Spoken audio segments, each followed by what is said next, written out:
Crazy Rich Syar'i. Harus diakui, menjadi muslim sekaligus kaya raya itu agak susah. Seperti tidak pas, Islam itu kan mengajarkan kesederhanaan. Tapi kok malah sukses dalam berbisnis, kok malah kaya raya. Ada semacam kredo yang berkelindan di kepala banyak orang bahwa seorang muslim yang benar-benar baik itu sebaiknya hidup dalam kemelaratan.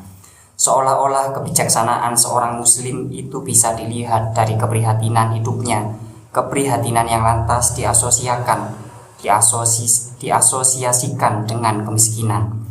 Memang betul ada kisah tentang Qarun yang kaya tapi pelit dan serakah. Masalahnya dari sisi seberang juga ada kisah Nabi Sulaiman, sosok crazy rich pada zamannya, dan Sayyidah Khadijah, istri Nabi Muhammad SAW tercinta yang merupakan konglomerat. Itulah mengapa mau jadi kaya atau miskin sebenarnya sama-sama punya tantangannya sendiri. Orang kaya itu diuji syukurnya, orang miskin itu diuji sabarnya.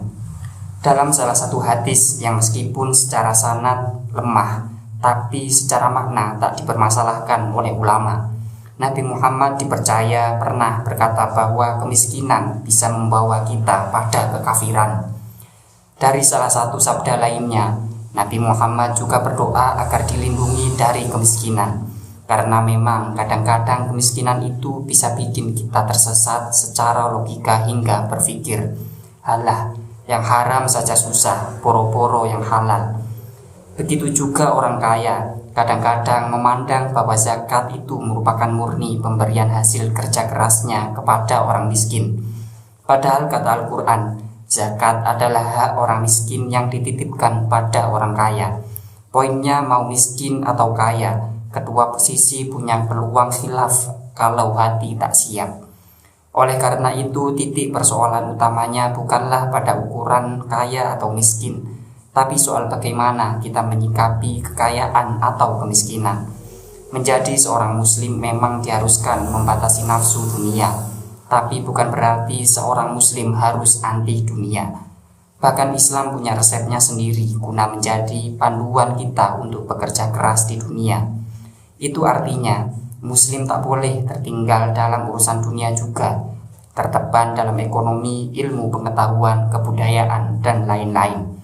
Yang penting dari seorang muslim adalah dia harus sadar bahwa dia hidup untuk akhirat bukan dunia. Karena kehidupan yang sejati justru di akhirat kelak, sedangkan dunia adalah tempat meninggal, bukan tempat tinggal. Oleh karena itu, dunia ini diposisikan sebagai tempat menanam dan akhirat tempat memanen. Siapa yang terpukau pada dunia dan menjadikannya tujuan, maka kata Allah dalam Quran surat Al-Hadid ayat 20, dia sejatinya tertipu. Mengapa? Sebab kita diberi amanat oleh Allah untuk menjaga dunia ini agar berjalan dengan teratur, adil dan bijaksana.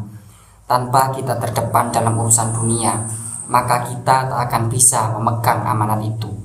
Tanpa memegang amanat itu, ajaran-ajaran Islam tentang keadilan ekonomi dan lain sebagainya tak akan mungkin diimplementasikan, dan akhirnya yang mengatur dunia adalah kekuatan yang zalim. Sebagaimana Sayyidah Khadijah yang karena hartanya menjadi salah satu sebab suksesnya dakwah Nabi dan kalahkan dakwah orang kafir. Juga sebagaimana Nabi Sulaiman yang karena kekuasaannya menjadi bijaksana dan tak dikuasai raja yang zalim. Oleh karena itu yang penting, pertama, dunia kita dengan segala kemewahannya, harta dan tahta dijadikan alat untuk beramal saleh agar beruntung kelak di akhirat. Kedua, menikmati dunia tak apa, asal tidak dengan cara yang haram. Bahagia atas dunia tak apa, bahkan wajib, karena kita diciptakan juga agar bahagia di dunia, bukan hanya di akhirat. Yang penting kebahagiaan kita tidak di atas penderitaan orang lain, dan sebisa mungkin mengajak orang lain untuk berbahagia. Rumusnya kata Imam Malik, dunia boleh dicari semaksimal mungkin dengan cara yang halal, asal ketika dapat ia tetap di tangan, jangan sampai masuk ke hati, agar hati kita tetap steril dari tangan selain Allah. Ada cerita menarik untuk menggambarkan perihal ini. Alkisah ada seorang sufi yang hidup di rumah sangat sederhana. Si sufi lantas mengutus muridnya untuk menemui gurunya di suatu kota dan meminta nasihat tentang hidup yang diridhoi Allah. Si murid lantas pergi ke kota itu dan mendapati guru dari gurunya itu hidup di rumah yang sangat mewah. Tentu saja si murid kaget, tapi tetap memegang perintah gurunya untuk mendatanginya dan meminta nasihat.